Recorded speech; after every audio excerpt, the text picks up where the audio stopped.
Good day, everyone. I'm Herbie Gomez, and welcome to Rappler. Joining us today is the 22nd President of the University of the Philippines, lawyer Angelo A. Jimenez. Welcome to Rappler, President Jimenez. Thank you, Herbie, and thank you, Rappler, for having me. Okay, I'll go straight to. I know you have plenty of you have another meeting after this, so I'll Yes, go I do. straight to the point. First, it's going to be the first time in over a century for the UP to hold its president's investiture in Mindanao, specifically in Davao City, on Yes, Thursday, September that's 14th. Why? Why Mindanao and why Davao? well. My trust today is really, I would call it transformative justice leadership. And in transformative justice, you have to really look at the bottom because it is when you take care of the bottom, the marginalized, that everyone can rise. It is the sea that can lift all boats. No? And there is a very important other consideration for really focusing on the marginalized sector. First, it is when you intervene in the marginalized sector that you can derive the most effective results. No? Especially Mindanao, no? I mean, 5 out of the 10 poorest provinces come from here. By all indications of human development, we are really low compared to the national average. If you intervene in Mindanao, it will have the biggest impact throughout the nation. I'm not thinking in terms of being a local or a native here. I'm thinking from a very strategic point of view. That number two is that given the peace and development in Mindanao, especially the fact that it is also conflict ridden, any development in Mindanao would have large repercussions in the peace process. And we cannot even afford to dream about development without having peace. And peace requires justice. So any impact, any small event would have larger impact in Mindanao and in the poorest and marginalized sector compared to any other segment in the population of the Philippines. So this is not a sentimental decision. We are coming to Mindanao. We are going to give a very special focus on Mindanao because it has the greatest possible bang for the buck in terms to say things rather in a casual manner. But I cannot as well ignore the fact that I am from Mindanao. I cannot separate the personal from the official functions. I am from Mindanao, and I especially am a member of an indigenous community. I'm a Lumad. I'm a Lapaknon Manobo. And I took my oath of office before my people in the hills in Agusan Valley. And there is something special in terms of perspective that you can clearly see from the perspective of the marginalized sector. It helped me frame the issues clearly, and it helped me clarify my priorities. The first is that the national university must really be inclusive. UP, I believe, must reach out purposefully and consciously to the marginalized because they're expecting us. If we are to have a nation that that promotes inclusivity, we have to work towards inclusivity. There's no other way. And I feel that the national university, especially in a place in a position to do something that can help. It is not the only institution that can help, but it is a strategic institution because it involves education. It involves shaping the minds of leaders, which in turn shape the nation. Hmm. In one interview, uh, you said, and I quote, "I wanted in my own little way to remind UP where its ultimate loyalty belongs." And you were referring to uh, the Manobos, the Lumads in the Yes, Caraga region in yes, your city, Butuan. And that then is you said, correct. I couldn't imagine a more marginalized community than our IPs in the Yes, mountains where there are ongoing conflicts. So, yes, that is uh, correct. But you see, I am using that to symbolize the minority and the marginalized. When I speak of the marginalized, I speak of several groups of people. Those marginalized politically, economically, socially, and geographically, like the way our brothers and sisters in Tawi-Tawi, for example, or in the northernmost areas of Batanes are marginalized geographically. But really, that is a symbolic act. I am not referring only to my tribe, my identity as a Manobo and a Lumad in Mindanao, but I wanted UP to have a greater awareness on how we look to the marginalized sector. And I found out that still they expect a lot from us. I see that there is still a lot of hope being pinned on the university as the national university, as the only national university in the Philippines. And when I say I cannot imagine, it is not something that I just thought of in books. I can feel it.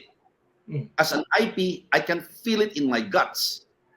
And I think that I am able to understand it better if I take into consideration that part of the duality of my nature. A Christian lowlander who has been privileged and lucky enough to be able to get to the national university, avail of the scholarship, avail of its quality education. And the other half of me, the duality of my nature, which is being an IP, they are both very real part of me. They are very important part of me. And I would like to symbolize it, to use it as a symbol of my trust that we have to embrace our identities and we have to commit to it. But at the end of the day, when you commit to your marginalized sectors, you also commit to your other nature, which is that privileged nature. And they are just actually one. We have to embrace our true identities. And these are multiple identities as well. I think it is a good way of looking at the university and making the national university more aware of itself. This is what I'm saying. We have to be less self-absorbed. We have to be a little more aware, self-aware of not only of our history, but how we look to others. When we talk of the marginalized sectors, we also, what comes to mind is poverty. Now, Yes, poverty. so you, I so you, mentioned four. I mentioned four. yeah, Economic so you poverty, people, marginalization, social, and geographic.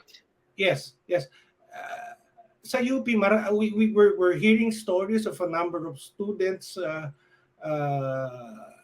having problems with their allowances and subsidies. Ano? Yes, Uh, we have problems like even in and university. a number of them with honors have stories of being dirt poor, juggling jobs to get by. Now, every year, we also hear of passers giving up their slots because of the problem on hindi Yes, kaya. yes, So, that's true. so paano po ito? How do you plan to address this insufficiency? Yes, we are already going into granular action to address that. But I would like to stress that your observation is correct. Alam mo po, we estimate that in UP, 60% of the students come from private schools and only 40% from public. And we all know this is all evidenced that there is a big gap between the quality of private basic elementary and high school education and public basic education and secondary education. And therefore, there is a tendency for institutions like UP to be able to accept only the elites. I want to reverse this. At the minimum, gusto kong ma-reverse kahit 60 from public school and 40 from private school. But you really hit it there, no? Because we enjoy free education. Two things. We enjoy free education today, but we know that the bulk of the cost today is living expenses. Alam mo, one of the saddest, most shocking thing I realized was there was a student from the College of Medicine who had to stop school because she went hungry. You see, the College of Medicine of the University of the Philippines is the most difficult college to enter, the most difficult program to enter, in the sense that many wanted to be into that program. It's a great program. It's probably our greatest medical school in history. Pero mawawala lang natin. Can you imagine a poor student was able to successfully steer through all the obstacles in life, poverty, in all its four features that I mentioned, and managed to land in the top school, only to let go because she went hungry. So we were thinking in terms of may mga scholarships yun, ha? But ang problema is the family is so poor, many of the students actually would send their scholarships to their families to feed their siblings. Hmm. So ito yung ano, like how do we address this on the granular, on the personal level? We are trying to devise ways of making sure that this scholarship goes to them directly, na hindi pwedeng i-cash, na pwedeng i-transfer. Alam mo, even food stamps can be sold in the market. Mhm. No? So these are the granular challenges that we are facing right now. But luckily we are able to mobilize, at least in the College of Medicine, we have been able to mobilize alumni support, and the alumni support in UP is so critical right now to save at least those students that can be saved. Imagine hunger, bright students experiencing hunger, and this is what gives our job, our task in UP greater meaning, and I would say a nobler element, no? Which is how can, alam niyo po, what we are looking for today are families who never had a college student in their lives. I've asked our data scientists to look for this and provide a special attention so that they can not only enter UP and qualify with these standards through bridging programs, but they must be able to stay in UP. Alam niyo po, there is no greater program for anti-poverty than to have one college member in a family whose history has been circumscribed by unremitting poverty. Pero pag makapasok yung isa sa kanila, we more or less expected, hindi naman siguro lahat, but basically because of Filipino values, he will strive as, number one, to support his siblings, and number two, to be an inspiration to his siblings to also go through college and not surrender through life. That no matter how big the obstacles, there is a way for somehow. And this brings us to what UP truly is. We would like UP to be not only to be a dealer of hope, but as an instrument of hope for many of the marginalized. Okay. Now, tomorrow, Thursday, will be your investiture. Coinciding with this are two other events, no? Important events. Yes, yes, The first is the UP Bangsamoro Development Program Summit. And yes, the yes, other is the first UP and then State University and Colleges Summit on yes. excellence and equity in public higher education. Tell us about these two Okay, other let me tell activities. you about these two related programs. The theme in these two related programs is this. Number one, collaboration. We come in as partners, not as big brothers, but as partners. And then number two, we engage in knowledge co-creation. We are not saying that we're better than them, but what we are committing is to work with them. How would we work with them? In the case of the BARM, we have so many institutes that can help. Remember, the BARM and especially the Bangsamoro people actually have just gone through decades of conflict. We have a window of opportunity, a rare window of opportunity today. If we don't act now, I'm afraid that future generation of young people can be attracted again to radical solutions to our problems. This is a special time in history. I feel that the university, like all other government agencies and the rest of society, should enter, build, and finally hold so that we can convert this peace into progress and create equity as well. Now, marami kami institutions dito sa UP that can possibly help them, but our best contribution really is to policy making. But basically, I'm mentioning 4 areas where we can help given the kind of resources that we have that were granted by the government. I'm talking about intervention in education, for example. Number 2, in health. Now, you know that we have the College of Medicine, we have the National Institutes of Health, we have the Philippine General Hospital, and we have the College of Nursing and Allied Medical Professions. We have very good technical resource in health that we can share. The other thing as well, aside from education and health, is capacity building for SUCs, and not just for SUCs, but local government units. We are mandated to provide public service, not just research and education. We have 3 pillars: research, teaching, and public service. That we can share. But when it comes to Barn, we are not going to dictate. We are going to discuss, we are going to deliberate, and we are going. What we want to see is a collaborative action with respect, with mutual respect, because we are just one. UP can provide expertise, and BARM, because we cannot do it alone. We respect our brothers and sisters from in BARM. They have the skill, but most important that they can contribute to this cooperation is contextual intelligence. They know the situation on the ground. They're fully aware of their history. We want to respect those things. We don't want to step on their toes. We just want to serve. The other one is the SUCs. Section 3 of Republic Act 9500, the law revising the UP Charter, provides a very long list of our duties and obligations. But there's something special. One is to lead in higher education. And not just to lead in the three sectors, teaching, research, and public service. It includes even in culture, the arts. We have to take this leadership here because it is a specific mandate placed on our shoulders by the law. And it is one of the reasons why this nation has decided politically to create a national university, a university of the Filipino people. And we want this to make it a university for the Filipino people and by the Filipino people. And this is the reason why we want to go and cooperate. Alam mo, when I look at the National University right now, I really view it as a shining city on top of a hill.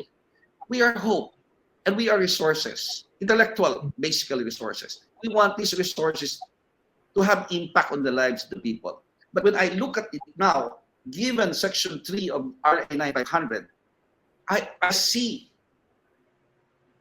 over 100 SUCs, another 100 local universities and colleges. And if you include the private educational institution as well, that's over 2,000 higher education institutions in the country. That is power, that is resource, that is pressure. We have to tap this and we have to move as one. It's high time. We know that there is a crisis in education in our country. That is why we have EDCOM 2 today.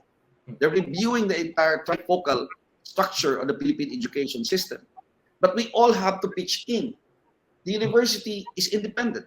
It is not even under CHED, although the chairman of the CHED is our chairman of the Board of Regents. So we have very close cooperation with CHED.